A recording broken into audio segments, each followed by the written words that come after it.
Ayatollah খামেনির জানাজা এতদিন পরে কেন অনুষ্ঠিত হচ্ছে, এটা কি জায়েজ? দেখেন, আয়াতুল্লাহ খামেনি যে মারা গেছে, মারছে কারা? এত আস্তে কয়, কয় রাষ্ট্র মিল্লা মারছে?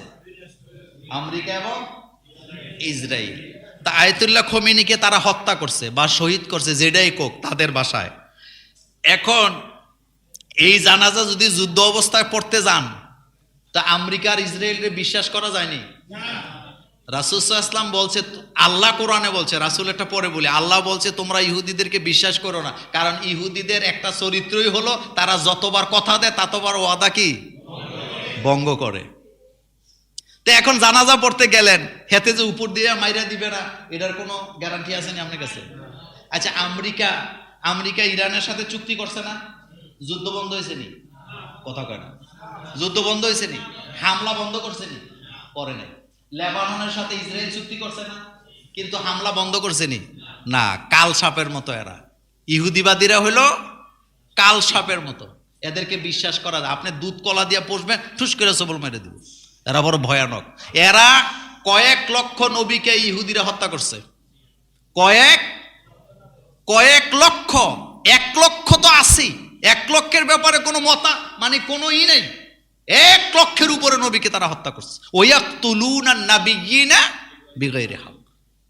অসংখ্য নবীকে তারা নবীদেরকে যারা হত্যা করে তাদেরকে বিশ্বাস করা যায় না। দ্বিতীয় কথা হলো আয়াতুল্লাহ খামেনি, এর ব্যাপারে বাংলাদেশের অনেক আলেমদের অনেক ফতুয়া টুতুয়া দিছে, ইরানের ব্যাপারে দিছে।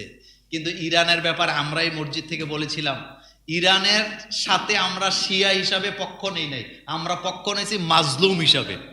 মনে আছে আমার বক্তব্য? আমরা কি হিসাবে পক্ষ নিয়েছিলাম? তো মাজলুমের বিজয় হয়েছে নাকি হয় নাই? ইরান কিন্তু ঠিকই আছে।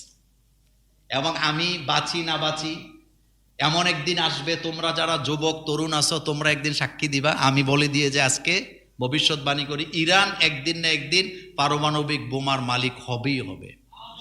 কারণ ইরান এটা বুঝে গেছে, এটা ছাড়া তাদের আর বাঁচার কোনো রাস্তা নাই, কারণ তাদের পিঠ দেয়ালে ঠেকে গেছে। পৃথিবীতে যতগুলা দেশ আপনার পারমাণবিক বোমা বানায় ফেলতে পারছে, তাদের সাথে আর কেউ জড়াইতে চায়নি, না, চায় না। যাদের উত্তর কোরিয়ার কাছেও পারমাণবিক বোমা আছে। আর বুশ তো এই যে কি নাম, উত্তর কোরিয়ার প্রেসিডেন্টের নাম কি? এর নাম শুনলে হেতে লারা সারা দিয়ে ওঠে। সুতরাং খবরদার, মুসলমানদের হাতে অস্ত্র লাগবে। আমি একটা কথা বলি, শুনেন, প্রত্যেক নবীকে আল্লাহ মুজেজা দিছিলেন। বলেন তো কি দিছিলেন? কিন্তু আপনি কি চিন্তা করছেন, যেই যুগে যেই জিনিস মুজেজা দেওয়ার দরকার আল্লাহ সেই যুগে নবীদের সেটাই দিছে। যেমন দাউদ আলাইহিস সালামের যুগে দাউদ আলাইহিস সালামরে আল্লাহ একটা মুজেজা দিছে, কি জানেন? তিনি লোহা দিয়া অস্ত্র বানাইতেন। এটা আমাদের মতো পোড়ানো লাগতো না, আল্লাহ তারে ক্ষমতা দিছে, এটা হাতে নিয়ে উনি ইচ্ছা মতো লোহা উনি একেবারে কাদা মাটির মতো এদিক সেদিক করতেন, এটা দিয়ে অস্ত্র বানাইতেন। সুবহানাল্লাহ। হযরতে সুলাইমান আলাইহিস সালাম, তার একটা মুজেজা দরকার, কারণ তিনি সারা পৃথিবীটা শাসন করবে। তো তার মুজেজা কি একটা সুন্দর সিংহাসন দিলে হবে? না, আল্লাহ পাক জানেন যে পুরো পৃথিবীটা সুলাইমান আলাইহিস সালাম শাসন করবে, এজন্য তার একটা এমন জিনিস দরকার, মুজেজা, যেটা দিয়ে সারা পৃথিবী সে চোখের পলকে ভ্রমণ করতে পারবে। এজন্য আল্লাহ তাকে একটা বিমান উপহার দিলেন। কিন্তু বিমানের কোনো ইঞ্জিন আসেনি, কথা কয় না, ফুয়েল লাগেনি, কিছুই লাগে না। জাহাজ গাড়ি হাওয়ায় চলে, কলেরই বিধান, বিনা কলে হাওয়ায় চলে, তখ্ত সুলাইমান, মোরা সেই মুসলমান। জাহাজ গাড়ি হাওয়ায় চলে ঠিক, কিন্তু কলের বিধান, ইঞ্জিনের বিধান এটাতে তেল লাগে, পেট্রোল লাগে, ফুয়েল লাগে। কিন্তু সুলাইমান আসলামকে যে বিমানটা আল্লাহ দিছে, ইঞ্জিনও দরকার নাই, ফুয়েলেরও দরকার নাই, একটা তক্ত, সেই তক্ততে 1100 সিট ছিল জিনদের জন্য, মানব জাতির জন্য। সুলাইমান আসলাম এটাতে বসতেন, অর্ডার দিতেন, যেখানে বলতেন সেখানে নিয়ে যেত। তো সুতরাং এখন হইল পারমাণবিক বোমার যুগ, যাদের হাতে থাকবে তারা সর্দারি করবে। আর দেখেন না, সৌদির সাথেও মোটামুটি এখন সম্পর্ক খারাপ হয়ে গেছে। তো আয়াতুল্লাহ খামেনির জানাজা হবে পৃথিবীর একদম সেরা জানাজা, কোনো সন্দেহ নাই। এবং সেই জানাজা হবে কয়েক কোটি মানুষের। আর আমাদের দেশে যারা ফতুয়া দিছে এতদিন, তা আমাদের দেশের লোকেরাও তো ওখানে জানাজা পড়তে গেছেনি? আমাদের স্পিকার গেছে না, অধ্যাপক মুজিবুর রহমান স্যার গেছেন, আরো তারপরে আমাদের কি বলে হামজালা গেছেন, এরপরে আরেকজন কে গেল, আরো অনেকে গেছে। তা আমাদের দেশে হুজুর এখন ফতুয়া দেখ যে ও তো শিয়া, ওর জানাজায় যাওয়া জায়েজ নাই। এত বেশি বাড়াবাড়ি ভালো না। আল্লাহ যেন আমাদেরকে বুঝার তৌফিক দান করেন, আমরা বলি আমিন। অনেকে বলে গোসল করলে ওযু করা লাগে না, এটা কতটুকু সঠিক? গুরুত্বপূর্ণ কথা শোনেন।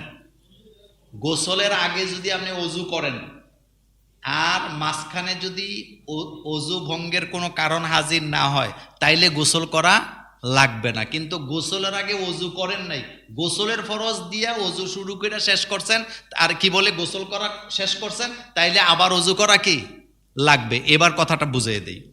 মনে করেন একজন লোকের উপরে গোসল ফরজ, এখন সে গোসলের ফরজ কয়টা বলেন? ছাত্ররা বলো কয়টা? কি কি? কুলি করা, নাকে সমস্ত শরীর পানি দিয়া দৌত করা। তাইলে এখানে ফরজ কয়টা? তাইলে এটা হলো বড় নাপাক, বড় নাপাক। তাইলে একটা লোক কুলি করলো, নাকে পানি দিল, নাক পরিষ্কার করলো, পুরা শরীর পানি দিয়ে ভিজাইলো, তার গোসল হয়ে গেছে। এবার বলেন ওযুর ফরজ কয়টা?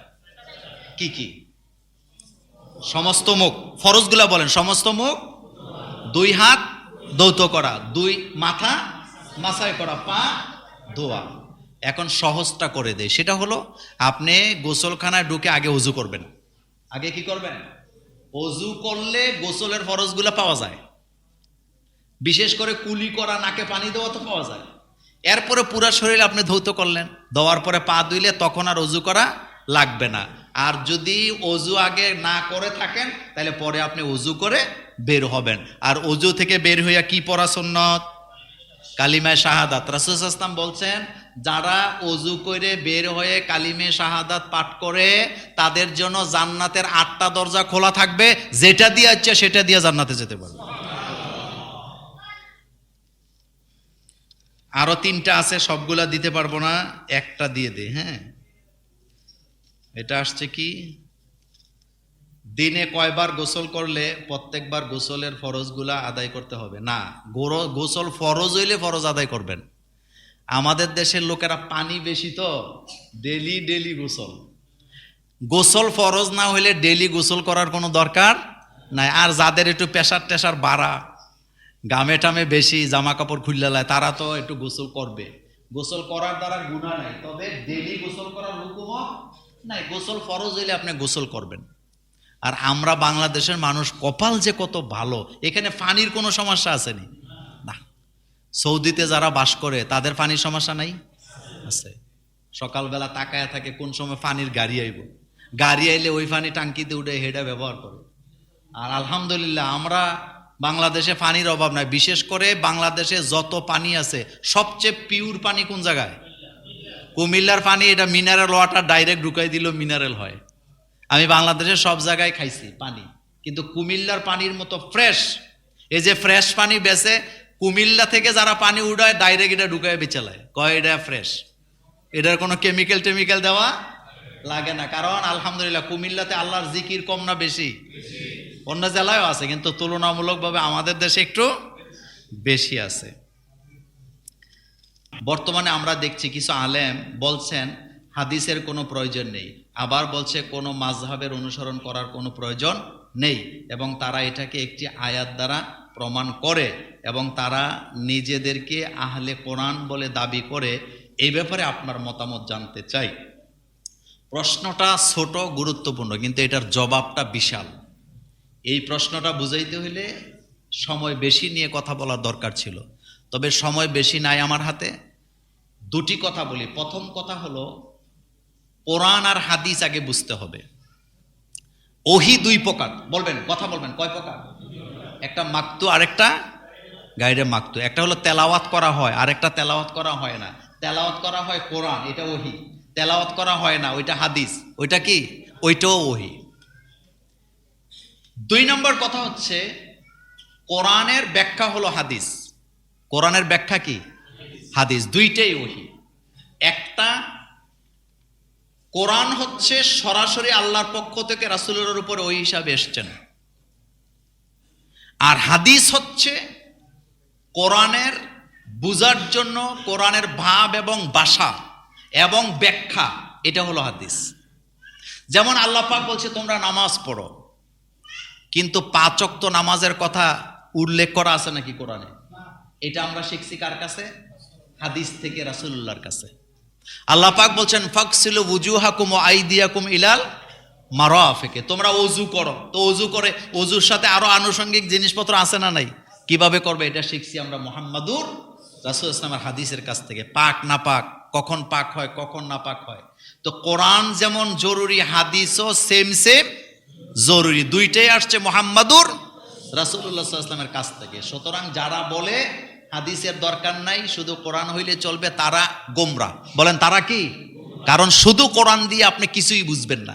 কারণ কোরআন হচ্ছে রবের ভাষা। কার ভাষা? তা আল্লাহ রব্বুল আলামিনের কথা, ভাষা কি আমার মতো আপনার মতো নাকি? না। এই জন্য দীর্ঘ সময় পাইলে একদিন বলে দিব, কোরআন আর হাদিস দুটোই আমাদের সমানভাবে কি লাগবে, একটা বাদ দিয়ে আরেকটা করার কোনো সুযোগ নাই। যেমন আমরা অনেক সময় বলি আল কোরআনের আলো ঘরে ঘরে জালো, কথাটা ভুল। আপনি বলবেন কোরআন হাদিসের আলো ঘরে ঘরে জালো, কারণ হাদিস ছাড়া আমরা অচল। দ্বিতীয় শেষ 3 নম্বর কথাটা হচ্ছে মাযহাব নিয়ে। দেখেন, মাযহাব মানাটা আপনার উপরে কেউ চাপায়া দেয় নাই, কিন্তু আমরা আমাদের যে জ্ঞানের স্বল্পতা আছে, সীমাবদ্ধতা আছে, আমরা রাসূলুল্লাহর সকল হাদিস বুঝার যোগ্যতা আমাদের নেই। সেজন্যে বড় বড় আলেম যারা ছিলেন, আমাদের ইমামে আজম আবু হানিফা রহমতুল্লাহ আলাই, এরপরে আবু ইউসুফ সাহেব, এরপরে আহমদ বিন হাম্বল, এরপরে ইমাম মোহাম্মদ সহ, তারা হাদিসকে, কোরআনকে গবেষণা করে করে করে করে করে করে আমাদের জন্য যেটা সুন্নাহ মনে হয়েছে তাদের দৃষ্টিতে আমাদের জন্য এই জিনিসগুলো রেখে গেছেন। কিন্তু তারা কি আপনারা বাধ্য করছে নাকি মানার জন্য?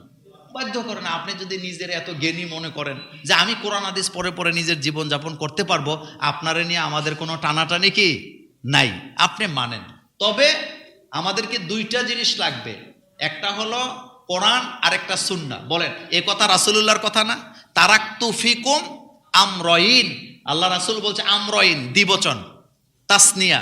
রাসূল বলছে আমি 2টি জিনিস তোমাদের মধ্যে রেখে গেলাম, একটা হলো কোরআন আর একটা হলো সুন্নাহ। না, সুন্নাহ, এই সুন্নাহটাই হাদিস। এই সুন্নাহটা কি হাদিস। আল্লাহ পাক আমাদেরকে বুঝার তৌফিক দান করুক, আমরা বলি আমিন। আসসালামু আলাইকুম। ওয়ালাইকুম সালাম। হুজুর, মা গর্ভবতী থাকাকালীন তার ছেলেকে সুন্নত করানো যাবে কিনা? হ্যাঁ, যাবে। এটা সুন্নত আপনি করাবেন। সুন্নত মানে খতনা করানো আর কি, মুসলমানি করানো। এটা মা গর্ভবতী আছে, এটার সাথে সুন্নত করানোর কোনো সম্পর্ক কি নাই। এই আকীদাটা একটা কুসংস্কার। এই আকীদাটা একটা কি, একটা কথা মনে রাখবেন, মুসলিম জীবনে, ইমানদারের জীবনে অলক্ষণ বলতে কোনো শব্দ নাই। কারণ আমাদের ভালো মন্দ দুইটাই আসে কার পক্ষ থেকে? পড়েন, অল কাদ্রি খাইরিহি ওয়া শাররিহি মিনাল্লাহি তাআলা ওয়াল বাসি বাদাল মাউত। আমার জীবনের ভালো মন্দ সবটাই আসে কার পক্ষ থেকে? আল্লাহর পক্ষ থেকে। আপনি যে প্রশ্ন করেছেন, আপনি আপনার ছেলেকে সুন্নত করান, কোনো সমস্যা নেই। মা গর্ভবতী আছে, এখন ছেলেরা আরো বেশি সময় দিতে পারবেন, আপনি করাতে পারেন। এটা হলো নবীদের একটা সুন্নত। খতনা এখন কিন্তু অমুসলিমরাও করায়, রোগ থেকে বাঁচার জন্য। আমরা মুসলমানেরা খতনা করি নবীদের সুন্নত আদায় করার জন্য, আর অমুসলিমরা খতনা করে বিভিন্ন রোগের থেকে বাঁচার জন্য। এখন 70%-এর উপরে অমুসলিমরা খতনা করায়, কারণ এটার দ্বারা বিভিন্ন রোগ হয়, অ্যালার্জি হয়। আর আমরা যারা মুসলমান, আমাদের খতনা হয় মূলত পবিত্রতাটাকে সহজ করার জন্য, আমাদের শরীরে যেন কোনো জায়গায় কোনো নাপাকি জীবাণু যেন থাকতে না পারে, এই জন্যই তো খতনা নাকি। আর এটা কইরা আবার ডাকডোল বাজায় খাওয়াইয়েন না, এটা আমি পছন্দ করি না। রাসূল সাল্লাল্লাহু আলাইহি ওয়াসাল্লাম থেকে এটার কোনো আমল নাই, সাহাবায়ে কেরাম থেকে নাই, বড় কোনো আকাবিরও এটা নিয়ে আমল করে নাই। কিন্তু আমাদের দেশে এটা বিশেষ করে আমি দেখছি দুর্বল ফ্যামিলিগুলো বেশি করে, একেবারে মাইক ট্যাক লাগাইয়া অমুকের পুতের মুসলমানি করাইছে। আর হুজুররাও মাঝে মধ্যে হেনে যে দোয়া করে। আচ্ছা, মনে করেন আপনার ছেলেরে নাতিরে মুসলমানি করাইলেন, তো করাইছেন ভালো কথা, এখন আমারে দাওয়াত দিছেন, হুজুর আমার নাতিরে মুসলমানি করাচ্ছে, একটু মুনাজাত করে দিয়ে যান। তা আমি দোয়াটা কি করে যাই এখন? তো আমি দোয়া করে, আল্লাহ তার নুনুরে তুমি ঠিক করো। আরেকটা কথা হলো, খতনা এটা কি গোপনীয় কাজ না প্রকাশ্য কাজ? 100% গোপনীয় কাজ। তো গোপনীয় কাজের আপনি প্রকাশ্যে সমাজে কি দাওয়াত দিতেছেন? আপনি দাওয়াত দিতেছেন, মোল্লা ভাই আমার নাতি বা আমার ছেলের আমার ছেলের নুনু কাটছি, আপনি একবেলা খাইয়ে যান। এগুলা মুসলমানের কাজ দরকার আছে কোন? মানুষকে খাওয়াইলে সওয়াব আছে। রাসূলকে প্রশ্ন করা হইলো, রাসূল সবচেয়ে আল্লাহর কাছে প্রিয় আমল কি? রাসূল বলছে দুইটা, একটা হলো মানুষকে সালাম দেওয়া, আর একটা কি? মানুষকে খাওয়ানো। সুবহানাল্লাহ। একটা হলো সালাম দেওয়া, আরেকটা কি? দুইটাই সামাজিক। দুইটাই কি? সামাজিক। নুনু কাটছেন, দাওয়াত দিবেন কি করতে? এটা গোপনে গোপনে কাজ শেষ করবেন।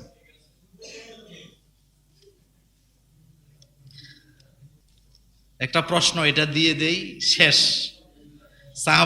সাহাবাগণ কি সত্যের মাপকাঠি? আসলে কাদের বক্তব্য সঠিক? বিষয়টি স্পষ্ট করলে জাতি উপকৃত হবে। প্রথম কথা হলো, মাপকাঠি কয়টা হয়? একটা হয়। বলেন, মাপকাঠি কয়টা হয়? সত্যের মাপকাঠি বলতে বিষয়টা বুঝতে ভুল হয়। প্রথম কথা হলো, রাসূলুল্লাহ সাল্লাল্লাহু আলাইহি ওয়াসাল্লাম তিনি হচ্ছেন সত্যের মাপকাঠি, আর সেই রাসূলুল্লাহর হকের মাপকাঠির দ্বারক এবং বাহক হচ্ছেন সাহাবায়ে কেরাম রিদওয়ানুল্লাহু তাআলা আলাইহিম আজমাইন। কারণ রাসূলুল্লাহকে অনুসরণ করছে কারা? সাহাবারা। জোরে বলবেন, রাসূলুল্লাহকে অনুসরণ করছে কারা? আর সমস্ত সাহাবারা কোথায় যাবে? জান্নাতে। হিসাব দিয়ে না বিনা হিসাবে? বিনা হিসাবে। এবং আমরা হচ্ছি সাহাবায়ে কেরামের অনুসারী, যেটা সুম্মাল্লাযিনা ইয়ালুনাহুম সুম্মাল্লাযিনা ইয়ালুনাহুম ধারাবাহিকভাবে আসছে। রাসূল সাল্লাল্লাহু আলাইহি ওয়াসাল্লাম বিদায় নিছেন, তার স্থলাভিষিক্ত হয়েছেন 4 খলিফা। কথা কয় খলিফা?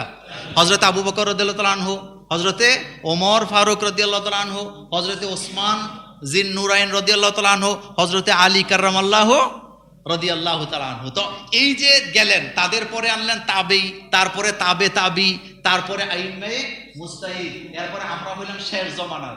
আমরা হইলাম কি জমানা? এখন যত আলেম আছে তারা হচ্ছে ওলামায়ে মুতাআখির, মানে শেষ জমানার আলেম।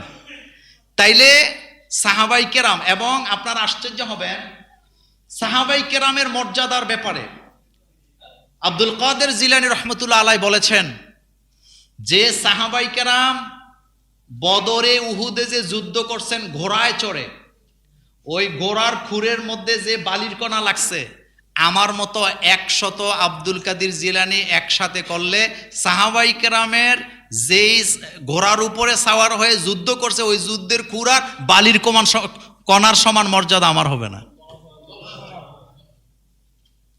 মাওলানা সৈয়দ আবুল আলা মওদুদী রাহমাতুল্লাহ আলাইহি তিনি একটা বই লিখেছেন সাহাবাদের মর্যাদা। বলেন বইটার নাম কি? বইটা কিনবেন এবং পড়বেন, অল্প টাকা, 20-50 টাকা হবে বইটার দাম, একেবারে ছোট। বলেন বইটার নাম কি বললাম? সাহাবাদের মর্যাদা।